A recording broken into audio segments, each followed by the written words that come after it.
Assalamualaikum warahmatullahi wabarakatuh. Perkenalkan, nama saya Okta Dwi Prabowo, merupakan peserta Diklat PKA 3 Pola Kemitraan antara BPSDMD Provinsi Jawa Tengah dan BKP SDM Kabupaten Boyolali.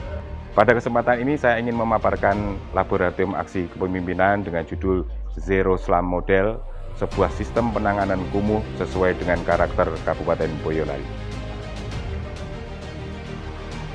Slums atau kawasan kumuh tidak hanya menjadi isu internasional, isu negara-negara miskin, tetapi juga menjadi isu utama, menjadi polemik di negara kita, Republik Indonesia.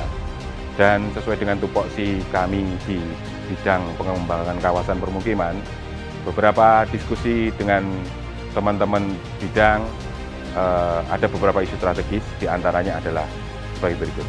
Yang pertama, munculnya permukiman kumuh baru. Yang kedua, penanganan kumuh yang telah dikerjakan belum sistematis.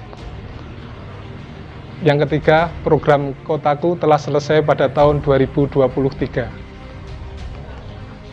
Yang keempat, lahan relokasi belum tersedia. Dan yang kelima, perilaku masyarakat di pemukiman kumuh terkait kebersihan lingkungan masih rendah. Dari kelima isu strategis yang telah disampaikan oleh Pak Erwan tadi, dengan menggunakan analisa metode Astrid akan muncul isu utama atau core isu, yaitu penanganan yang belum sistematis terhadap kumuh. Dan apa yang menjadikan itu sebagai isu utama? Beberapa hal penyebabnya adalah sebagai berikut. Sesuai dengan core isu penanganan kumuh yang belum sistematis di Kabupaten Boyolali, maka kita perlu mengidentifikasi lagi sebenarnya apa yang menjadi kondisi saat ini. Yang pertama adalah belum menyasarnya penanganan kumuh sesuai dengan kriteria, di seluruh kriteria sesuai Permen PUPR nomor 14 tahun 2018. Yang kedua adalah bahwa apa yang kita lakukan merupakan turunan kebijakan pusat. Dan ketiga, belum adanya data kumuh secara lengkap di seluruh wilayah Kabupaten Boyolali. Yang keempat, belum adanya, ini yang paling penting, belum adanya keterlibatan pemangku kepentingan atau stakeholder di wilayah Kabupaten Boyolali. Dan yang terakhir, pola kerja SDM dalam menganalisis, mengidentifikasi, mendiagnosa sebuah permasalahan belum lengkap dan komplit. Dari kelima identifikasi kategori tadi, kita gunakan analisa dengan menggunakan metode STAR model dan didapatkan apa yang harus diintervensi. Yang perlu diintervensi adalah strategi dalam menangani kumuh itu supaya lebih efektif, efisien, dan sistematis. Assalamualaikum warahmatullahi wabarakatuh. Saya Ketua DPRD Kabupaten Boyolali. Pertama tentu memberikan apresiasi dan mendukung sepenuhnya aksi perubahan kinerja organisasi dengan metode Zero Slum Model yang diinisiasi oleh Saudara Okta Dwi Prabowo. Aksi perubahan ini kami berharap tentu akan memberikan manfaat untuk masyarakat Kabupaten Boyolali, dan ke depan secara pribadi juga atas nama lembaga akan selalu memberikan dukungan atas berkelanjutannya dari program pengembangan aksi ini. Assalamualaikum warahmatullahi wabarakatuh. Assalamualaikum warahmatullahi wabarakatuh. Saya Muhammad Said Hidayat, Bupati Boyolali, mendukung dan mengapresiasi atas aksi perubahan, proyek perubahan yang disusun oleh seluruh peserta Diklat PIM 3, yang tentunya harapan kami seluruh proyek perubahan yang tersusun oleh seluruh peserta ini dapat benar-benar termanfaatkan dan memberikan manfaat bagi tujuan kita untuk memberikan pelayanan terbaik bagi masyarakat Kabupaten Boyolali. Rencana pelaksanaan aksi perubahan kinerja organisasi dirumuskan dalam 3 tahapan atau milestone: jangka pendek, jangka menengah, dan jangka panjang. Dalam jangka pendek, saya merencanakan 11 kegiatan. Yang pertama adalah pembentukan tim efektif, yang kedua adalah rapat koordinasi tim efektif, ketiga rapat koordinasi stakeholder, keempat inventarisasi data kumuh disertai penentuan tipologi kumuh di 3 kecamatan. Yang kelima adalah pembuatan zero sum model. Yang keenam adalah aktualisasi atau implementasi penanganan kumuh menurut SK Bupati nomor 663/773 seluas rencana 10 hektar dengan menggunakan model tersebut. Yang ketujuh adalah short training zero sum model kepada staf teknis kami. Yang kedelapan adalah pembuatan rancangan peraturan bupati untuk meregulasi terhadap pelaksanaan teknis model tersebut. Yang kesembilan launching model, dan ke-10 publikasi model, dan yang terakhir adalah monitoring dan evaluasi pelaksanaan kegiatan dalam rapor tersebut. Di dalam jangka menengah ada 2 kegiatan utama. Yang pertama adalah implementasi sisa kumuh yang telah diselesaikan di tahap jangka pendek tadi. Yang kedua adalah jangka menengah ini harus selesai menjadi peraturan Bupati Boyolali. Sedangkan di jangka panjang tentunya setelah selesai peraturan Bupati tersebut, kami melaksanakan implementasinya untuk inventarisasi data yang telah kita lakukan di tahapan jangka pendek 60 hari tadi. Sehingga nantinya dalam jangka panjang ini kita bisa menyelesaikan seluruh permasalahan kumuh di Kabupaten Boyolali menjadi nol kumuh. Rancangan aksi perubahan kami di jangka pendek awalnya adalah 11 tahapan, mulai dari pembentukan tim efektif sampai dengan monitoring dan evaluasi kegiatan tersebut.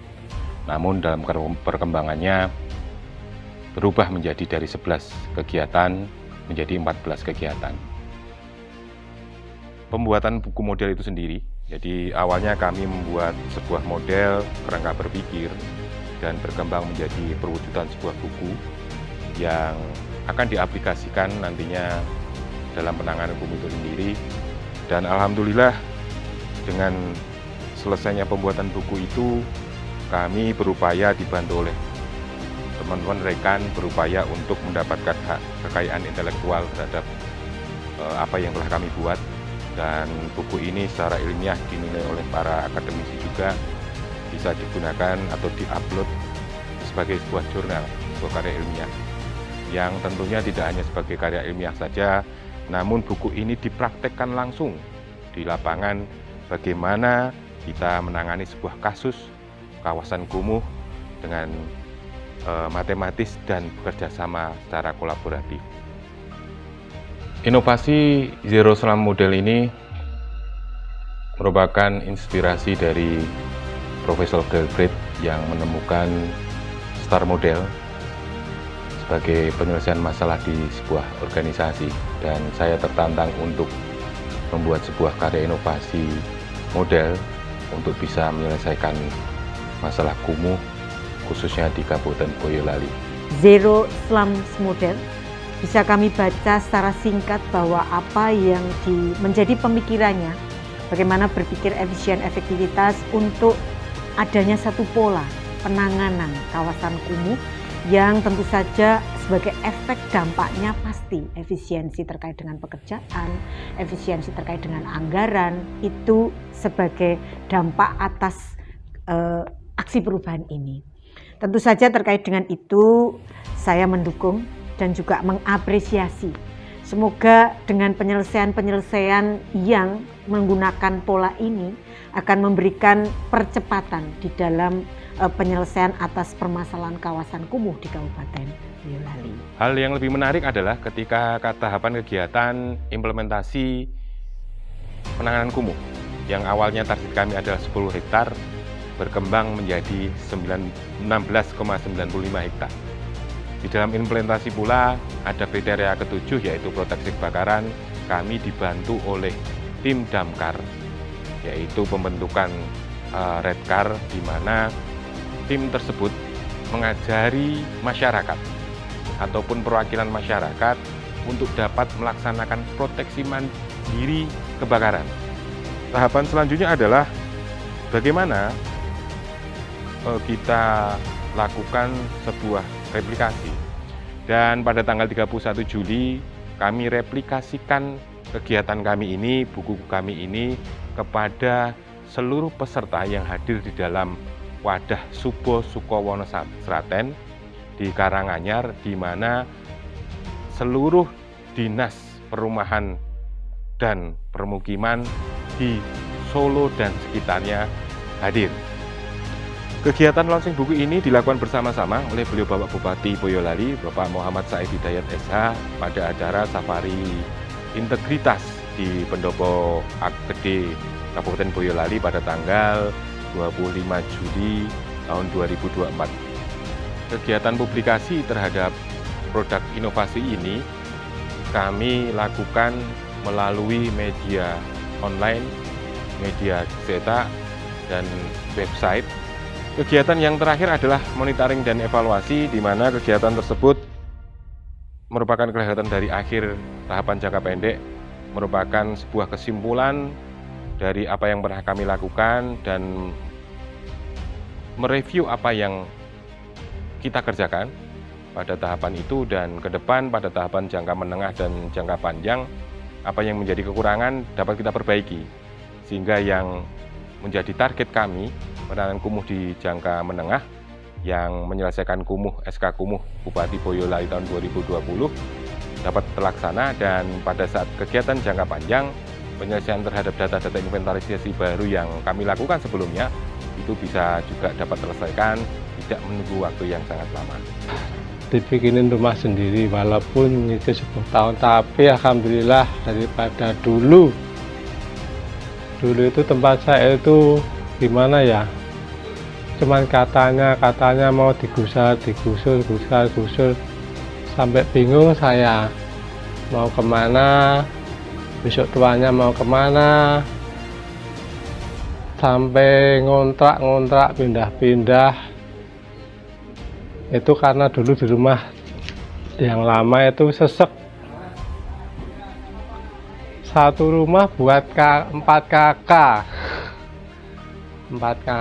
lalu saya pindah ngontrak pun sama juga sama yang punya itu diteruskin apa mboten kados kaya pripun nggih meksa napa pripun. Alhamdulillah sakniki enten perumahan iki nggih kula sak rencang niku pun matur suwun sangat atas program pemerintahan, program rumah baru ini. Saya ucapkan banyak terima kasih kepada bapak-bapak yang terkait, bapak-bapak dinas, semua yang terkait itu saya ucapkan banyak-banyak terima kasih. Saya dan teman-teman itu sangat bangga dan sangat sudah lega punya rumah sendiri. Kumuh ini dipahami masyarakat, ya. Apa sih yang harus dilakukan, sehingga tentu saja dengan pemahaman yang dipahami oleh masyarakat, kolaborasi baik dari masyarakat dan pemerintah untuk menangani kumuh ini bisa lebih ekstraktif dilakukan. Mudah-mudahan ini juga berjalan dengan baik. Kalau ini nanti berjalan dengan baik, kita bisa dikembangkan di daerah-daerah yang lain. Saya mengapresiasi dan memberikan dukungan atas inovasi terciptanya Zero Slum Model yang secara matematis dan kolaboratif dan merupakan salah satu best practice untuk menciptakan kawasan permukiman yang di situ mempunyai kualitas hidup yang sangat baik, yang menjadi salah satu core dari Kementerian Pekerjaan Umum dan Perumahan Rakyat. Assalamualaikum warahmatullahi wabarakatuh. Saya Insan Adi Asmono, Asisten Perekonomian dan Pembangunan Kabupaten Boyolali, mengawal seluruh proses aksi perubahan Zero Slum Model yang dibuat oleh Pak Okta. Ada 3 hal yang menarik dari aksi perubahan ini. Yang pertama, berhubungan dengan masalah mendasar, yakni kemiskinan, khususnya dengan kekumuhan, dan ini sangat inspiratif. Yang kedua, bagi inovasi, beliau menyusun sebuah konsep yang lari ke akademis pada akhirnya, dan sebuah terobosan. Pak Okta membuat jurnal ilmiah sekaligus electronic book yang diunggah di akun resmi dan memiliki standar. Terobosan ini saya yakin menjadi inspirasi juga bagi Badan Diklat di samping kepada seluruh aparatur pemerintahan, dan semoga apa yang sudah dibuat Pak Okta ini menginspirasi bukan hanya bagi Boyolali, Jawa Tengah, tapi juga bagi Indonesia. Selamat Pak Okta, sukses selalu. Assalamualaikum warahmatullahi wabarakatuh. Salah satu kegiatan tambahan kami adalah sebuah rintisan kerjasama dengan perguruan tinggi atau akademisi, utamanya adalah penyelesaian secara teknik, di mana di dalam perjalanan kami menyusun kegiatan atau melaksanakan kegiatan itu, kami mendapatkan sebuah informasi yang perlu kami selesaikan, yaitu kriteria penanganan kumuh khususnya di penyaluran atau penyediaan air minum. Ya, alhamdulillah bangunan nggih sae. Nggih ibaratipun pripun nggih saking bingahe kula mboten saged berkata-kata malih namung setunggal. Matur suwun sanget.